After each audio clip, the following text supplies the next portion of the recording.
Assalamualaikum. Ayo kita sedang di rumah cucu ya, sambil kita ngaji. Aku mau coklat. Oh, lagi mau coklat dia tuh, coklatnya tuh ya. Ya, kita ngaji terus. Itu sendok tuh, sendoknya. Ya, dia seneng kalau perhatiin tuh ya. Aku mau enak. Mau enak. Ya, oke. Kita ngaji. Assalamualaikum warahmatullahi wabarakatuh.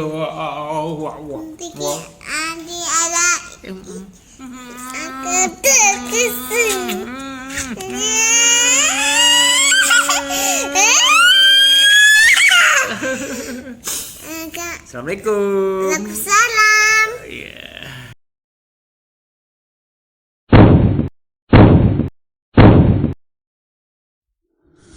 أعوذ بالله من الشيطان الرجيم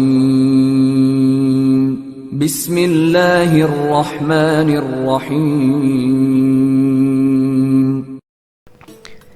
Inilah kebenaran tentang kitab-kitab Tuhan. Ada apa dengan kitab-kitab Tuhan? Apabila kita meyakini, kita mengimani bahwa Tuhan itu hanya satu dan Dialah yang menciptakan kita semua manusia, alam semesta ini, apakah akan menurunkan petunjuk yang berbeda bagi manusia? Ini adalah sebuah pertanyaan yang selalu ada di hati saya. Apakah mungkin Tuhan pencipta alam semesta menurunkan berbagai macam petunjuk bagi manusia? Tentu jawabannya adalah tidak. Artinya Tuhan hanya menurunkan satu petunjuk bagi seluruh umat manusia dari awal sampai akhir, entah kapan akhir itu, karena hanya Tuhan yang tahu. Tapi pertanyaan buat kita adalah, mengapa demikian banyak kitab suci yang sekarang ada bagi manusia dan banyak agama yang ada di bumi ini? Mari kita membahasnya bersama-sama. Mari kita mulai dari surat Al-Baqarah ayat 163. Bismillahirrohmanirrohim. Dan Tuhan kamu adalah Tuhan yang Maha Esa. Tidak ada Tuhan selain Dia yang Maha Pengasih, lagi Maha Penyayang.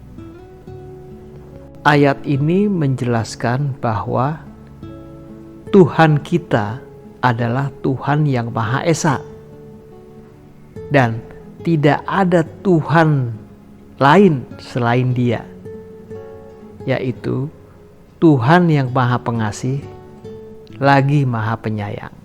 Dan banyak ayat lain yang menjelaskan hal ini di dalam Al-Quran.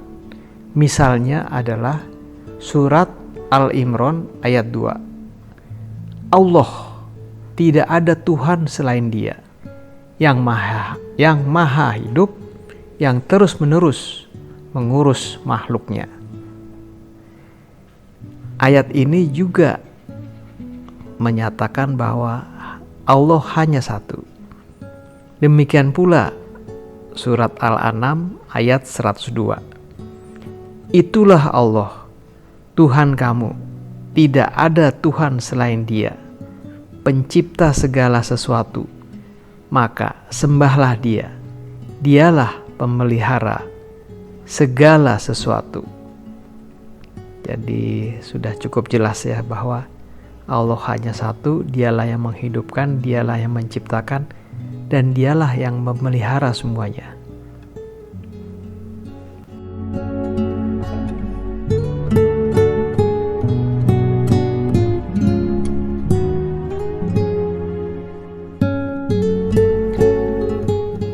Dia menurunkan para malaikat membawa wahyu dengan perintahnya kepada siapa yang Dia kehendaki di antara hamba-hambanya dengan berfirman, yaitu, peringatkanlah hamba-hambaku bahwa tidak ada Tuhan selain aku, maka hendaklah kamu bertakwa kepadaku.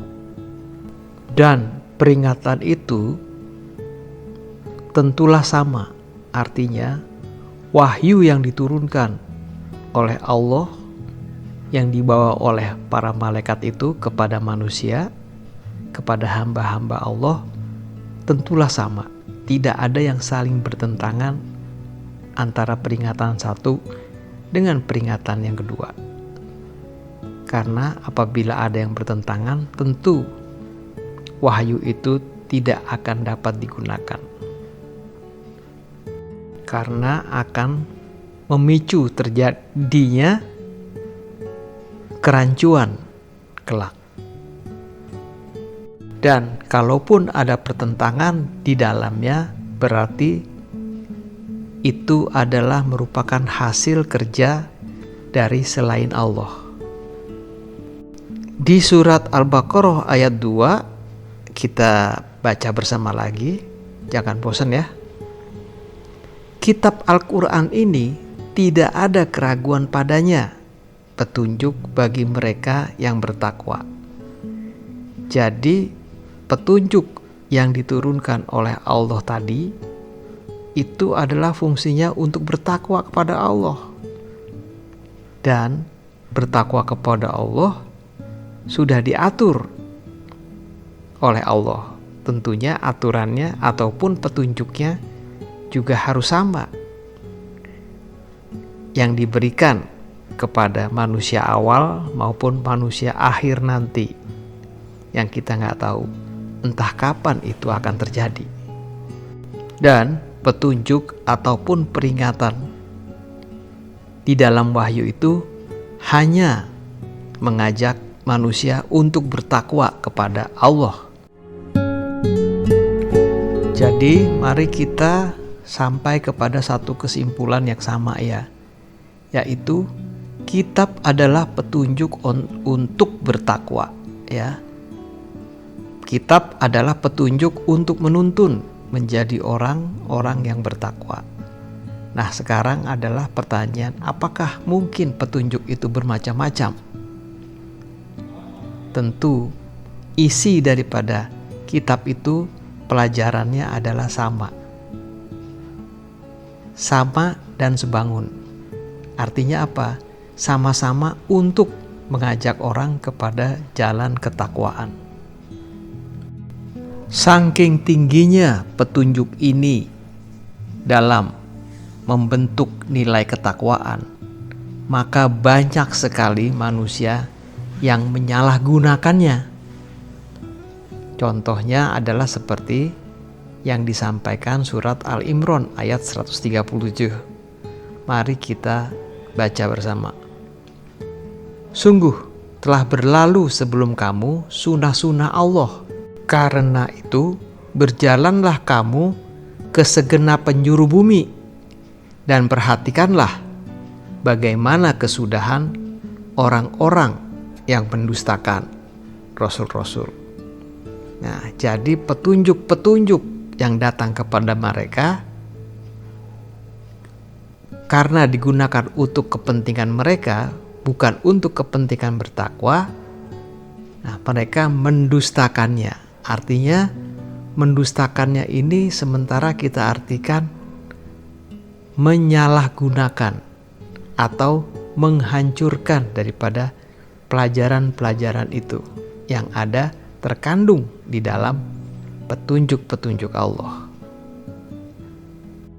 Allah menjelaskan kembali di ayat 138-nya.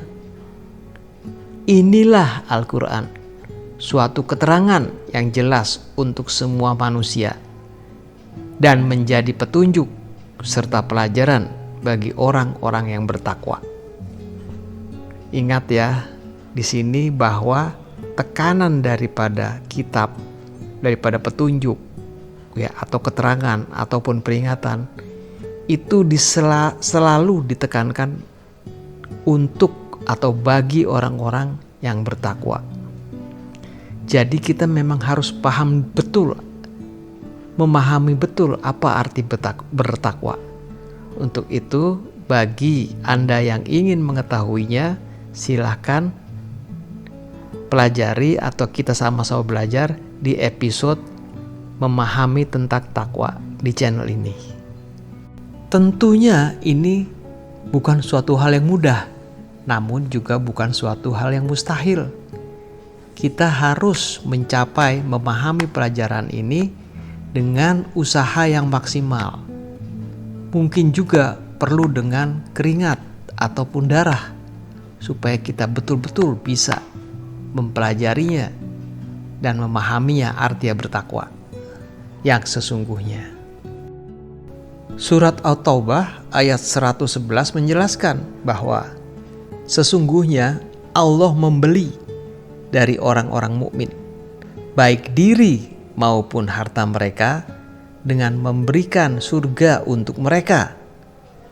Mereka berperang di jalan Allah, sehingga mereka membunuh atau terbunuh, sebagai janji yang benar-benar dari Allah di dalam Taurat, Injil, dan Al-Quran. Dan siapakah yang lebih menepati janjinya selain Allah? Maka bergembiralah dengan jual beli yang telah kamu lakukan itu. Demikian itulah kemenangan yang agung. Sehingga jelas bahwa perjalanan dalam takwa bukanlah suatu hal yang mudah, namun perlu adanya perlawanan bagi kita kepada yang menahan itu, menahan. Ya, artinya ada yang menahan kita di jalan takwa. Nah, itulah yang harus kita lawan, ya, dengan istilah perang. Di situ. Untuk perang ini akan kita bahas bersama pada episode yang akan datang. Namun dalam episode ini kita akan menjelaskan atau akan membahas bagaimana petunjuk yang sama itu disampaikan kepada kita semua. Di sini dijelaskan bahwa petunjuk itu disampaikan melalui Taurat, Injil, dan Al-Quran. Jadi bisa kita simpulkan sementara ini bahwa Taurat, Injil, dan Al-Quran memiliki isi yang sama, wahyu yang sama, petunjuk yang sama, peringatan yang sama, janji yang sama, dan pelajaran yang sama.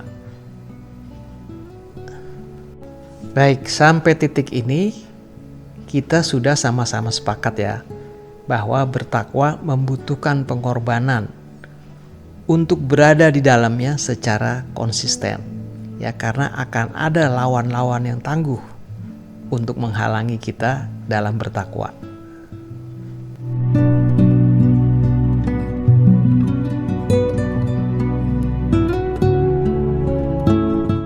Mari kita lanjutkan pembahasan ini dengan membaca bersama surat Ali Imran ayat 64. Ya. Katakanlah Muhammad, wahai ahli kitab, marilah kita menuju kepada satu kalimat pegangan yang sama antara kami dan kamu, bahwa kita tidak menyembah selain Allah dan kita tidak mempersekutukannya dengan sesuatu pun, dan bahwa kita tidak menjadikan satu sama lain Tuhan-Tuhan selain Allah.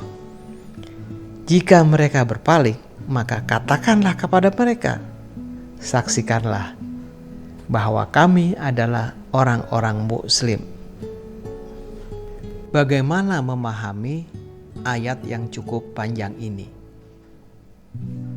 Mari kita perhatikan satu persatu. Ya, katakanlah Muhammad. Ini menyatakan bahwa kita manusia yang diwakili oleh Muhammad itu harus menyampaikan kepada orang ahli kitab, ya, wahai ahli kitab, marilah kita menuju kepada satu kalimat atau pegangan yang sama antara kami dan kamu. Jadi kita harus memiliki pegangan yang sama antara kita dengan orang-orang yang belajar kitab. Kalau kita belajar sama-sama terhadap suatu kitab, ya, maka kita harus sepakat dulu bahwa kita harus berpegang kepada kalimat yang sama. Apakah kalimat yang dimaksud? Yaitu suatu kesepakatan bersama bahwa kita tidak menyembah selain Allah. Ya, itu sepatah pertama. Yang kedua, dan kita tidak mempersekutukannya dengan sesuatu pun. Dan yang ketiga adalah bahwa kita tidak menjadikan satu sama lain Tuhan-Tuhan selain Allah. Jadi antar manusia pun jangan menjadikan satu sama lain Tuhan-Tuhan selain Allah. Artinya kita tidak boleh menganggap manusia lain itu sebagai Tuhan-Tuhan kita. Ya, tidak boleh. Jadi 3 kesepakatan itulah yang harus kita pegang dulu, baru kita bisa bersama-sama berjalan dalam ketakwaan. Tapi kalau kalimat itu tidak bisa kita pegang bersama, maka kita tidak akan bisa jalan bersama dalam jalan ketakwaan. Ya. Jika mereka berpaling, maka katakanlah kepada mereka, saksikanlah bahwa kami adalah orang-orang Muslim. Jadi orang-orang Muslim memiliki pegangan seperti itu, 3 kalimat tadi, ya, yaitu tidak menyembah selain Allah, ya, tidak menyembah atau menyekutukan Allah, dan yang ketiga adalah tidak saling menyembah atau tidak saling menganggap bahwa antar manusia harus disembah sebagai Tuhan. Nah, itulah kira-kira inti daripada isi daripada pelajaran ayat ke-64 ini, ya. Jadi untuk berjalan bersama di jalan ketakwaan antara manusia dengan manusia lain, maka harus ada kesepakatan dulu. Ya, 3 buah kesepakatan tadi itulah yang harus kita pegang. Ya, namun itu tidak mudah. Pada kenyataannya, faktanya, ya, kalimat itu sulit untuk dipegang bersama. Nanti kita akan lihat atau akan kita lihat kejadian-kejadiannya itu, ya, di dunia kita, dunia nyata kita. Ya, kita bisa monitor dari mana saja, baik dari YouTube maupun buku-buku ataupun pengalaman pribadi kita. Coba perhatikan.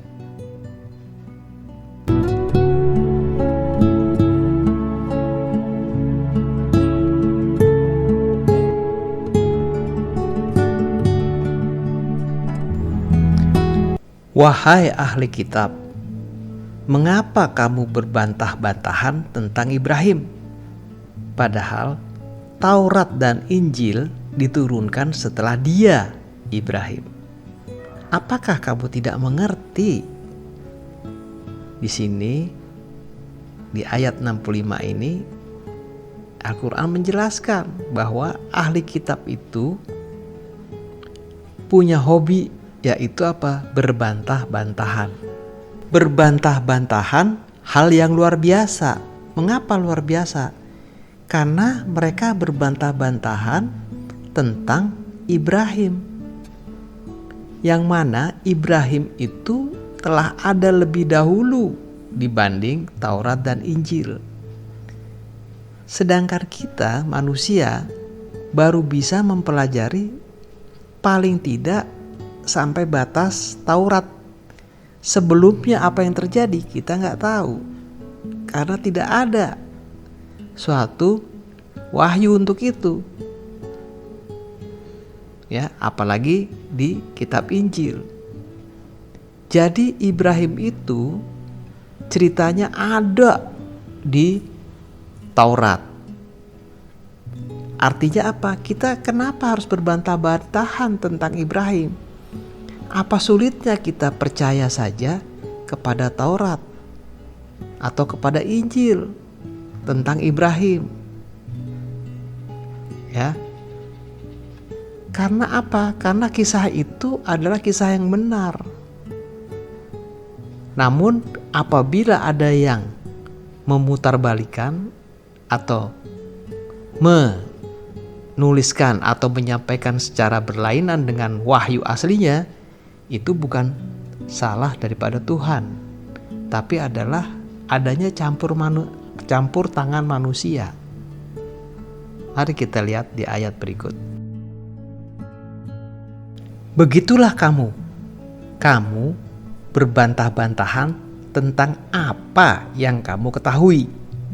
Tetapi mengapa kamu berbantah-bantahan juga tentang apa yang tidak kamu ketahui? Allah mengetahui, sedang kamu tidak mengetahui. Nah, disinilah adanya orang-orang yang membaca kitab, ya, berdebat soal Ibrahim dan berbantah-bantahan tentang yang mereka ketahui dan yang tidak mereka ketahui. Nah, di sini Allah sebetulnya sudah menyatakan warning, adanya peringatan bahwa kitab tersebut, Taurat dan Injil, ya, dulu itu menjadi bantah-bantahan, menjadi proses berbantah-bantahan atau memiliki proses berbantah-bantahan. Ya, sehingga terjadilah atau tertulislah kitab yang sekarang ada. Di sini hanya peringatan bagi kita semua dalam mempelajari kitab-kitab Allah tersebut. Ya, kita harus waspada dan hati-hati karena di dalamnya ada bekas atau ada jejak-jejak proses perbantah-bantahan di dalamnya antara ahli kitab itu sendiri atau antara orang-orang terdahulu, antara orang yang beriman dan yang tidak beriman terhadap kitab-kitab tersebut. Proses perbantah-bantahan itu sampai kepada proses pengingkaran. Mari kita lihat surat Al-Imran ayat 70. Wahai ahli kitab, mengapa kamu mengingkari ayat-ayat Allah, padahal kamu mengetahui kebenarannya? Jadi ahli kitab itu sudah tahu betul apa isi daripada kitab-kitab yang mereka baca, Taurat, Injil, ataupun saat ini adalah Al-Quran. Namun mereka suka mengingkari ayat-ayat tersebut yang berada di dalam kitab-kitab Allah tersebut. Padahal mereka sangat mengetahui kebenaran daripada isi kitab tersebut. Mereka memahami benar apa ajarannya, apa yang dimaksud di dalam kitab tersebut, tapi mereka mengingkari. Mengapa ini terjadi? Nanti kita akan bertemu di ayat-ayat yang menjelaskan hal tersebut. Allah juga memberikan peringatan kepada kita di ayat 71-nya. Ya, mari kita baca bersama. Wahai ahli kitab, mengapa kamu mencampur adukan kebenaran dengan kebatilan, dan kamu menyembunyikan kebenaran, padahal kamu mengetahui? Jadi ahli kitab itu sebetulnya tahu betul isi daripada kitab, namun mereka mencampur adukan kebenaran dengan kebatilan di dalamnya. Dan kamu menyembunyikan kebenaran, padahal kamu mengetahui. Jadi mereka juga menyembunyikan isi daripada kitab itu. Loh, bagaimana caranya mereka bisa mencampur adukan kebenaran dengan kebatilan dan menyembunyikan kebenaran? Tentunya ini adalah saat disampaikan kepada orang lain, ketika disampaikan kepada manusia lain. Entah itu muridnya, entah itu temannya, entah itu jamaahnya, atau entah itu siapanya dia. Nah, artinya apa? Dia tidak mengacu kepada kitab itu, namun dicampur dengan kebenaran dan kebatilan yang ada di dirinya dia atau dengan akalnya dia. Ya, atau dengan khayalan-khayalan dia, atau dengan perkiraan-perkiraan dia, atau dengan persangkaan-persangkaan dia. Itulah mengapa kita diperingatkan oleh Allah.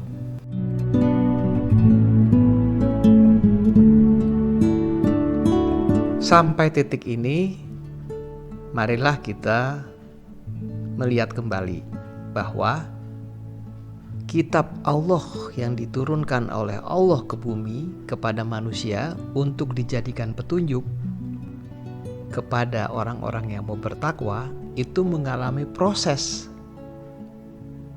ya, mengalami suatu dinamika, yaitu apa? Adanya proses pengingkaran daripada wahyu-wahyu Allah. Dan para ahli kitab, yaitu orang-orang yang membaca kitab itu, melakukan perdebatan-perdebatan. Mereka melakukan bantah-bantahan terhadap pengertian-pengertian kitab. Mana yang paling betul? Ya. Lalu mereka melakukan proses pencampuran antara kebenaran dan kebatilan. Di mana kebatilan yang dimaksud di sini adalah hasil daripada perkiraan, persangkaan, ataupun pemikiran dia, bukan berdasarkan daripada petunjuk yang Allah telah sampaikan di dalam kitab itu melalui rasul-rasulnya. Nah, proses penyampaian kembali oleh mereka, oleh para pembelajar kitab ini atau para ahli kitab ini kepada orang lain, kepada muridnya, kepada jamaahnya, kepada keluarganya, kepada handai tolannya, kepada koleganya, tentu saja dengan cara mereka masing-masing. Bisa ada dengan cara penulisan ataupun penyampaian lisan. Nah, dalam proses ini bisa terjadi bahwa tulisan-tulisan yang mereka buat itu tidak lagi murni, tidak lagi seperti apa adanya, sebagaimana yang dimaksudkan oleh Allah. Ya, sebagaimana yang dimaksudkan oleh Allah dan Rasul-Nya. Ya, itulah yang menyebabkan Allah dan Rasul-Nya memberikan kita peringatan. Jadi hati-hati ya terhadap kitab-kitab itu. Ya, bagaimana cara hati-hatinya? Nah, nanti kita atau pada episode-episode yang sudah ada di dalam channel ini, kita bisa melihat bahwa kehati-hatian itu harus kita menggunakan akal kita. Bagaimana caranya melihat apakah kitab-kitab ini adalah suatu hal yang murni dari Allah atau sudah mengalami proses-proses yang disampaikan tadi, yaitu adanya proses pengingkaran terhadap ayat, proses perdebatan terhadap pelaku-pelakunya, ya, proses pencampuran antara kebenaran dan kebatilan, ya. Nah, hal inilah yang harus kita hati-hati. Tidak hanya pada kitab-kitab Taurat ataupun Injil ataupun Al-Quran, ya. Kepada semua kitab ini kita harus membacanya secara bijaksana, secara hati-hati, dan harus menggunakan akal sehat kita. Ya, karena walaupun bagaimana Allah telah menurunkan kitab-kitabnya, mulai dari Taurat, Zabur, Injil, dan Al-Quran, serta kitab-kitab orang-orang terdahulu. Sehingga dengan adanya proses ini, maka pelajaran, kebenaran, ataupun janji Allah serta petunjuk yang ada di dalamnya menjadi terbagi-bagi, menjadi terpecah-pecah. Ya. Nah, inilah yang menyebabkan mengapa saat ini banyak sekali terdapat kitab-kitab suci. Ya. Jadi dari satu ajaran Allah dipecah-pecah oleh manusia, sehingga bermacam-macam pelajarannya. Dan bisa-bisa dalam pelajaran-pelajaran tersebut saling bertentangan, saling berbeda, dan saling berselisih. Mereka mempertahankan hasil pemikirannya masing-masing. Itulah yang menyebabkan saat ini banyak sekali kitab-kitab suci di dunia ini. Jadi tidak mungkin Allah menurunkan banyak kitab, kecuali kalau ada orang-orang yang sengaja membuatnya menjadi terpecah-pecah. Dan Allah sudah tahu itu, sehingga dibuatlah suatu strategi dengan penurunan yang berulang. Ya. Nah, inilah yang harus kita ketahui terlebih dahulu. Jadi tidak ada gunanya perdebatan antara kitab-kitab suci atau agama-agama itu kalau kita sudah mengetahui bagaimana atau awal jadinya adanya banyak agama ini. Silahkan untuk melanjutkan.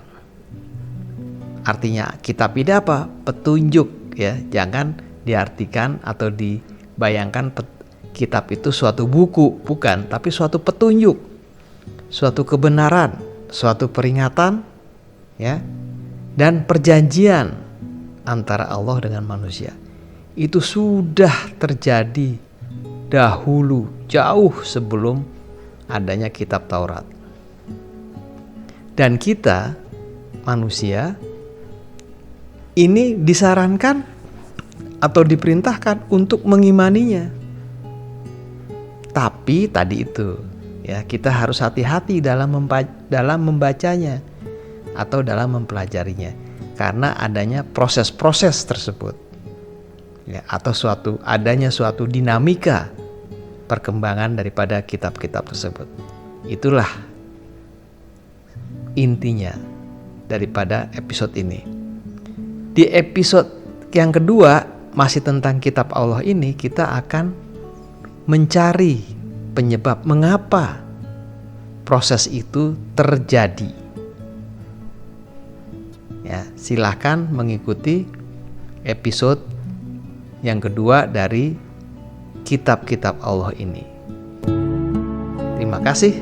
Assalamualaikum warahmatullahi wabarakatuh.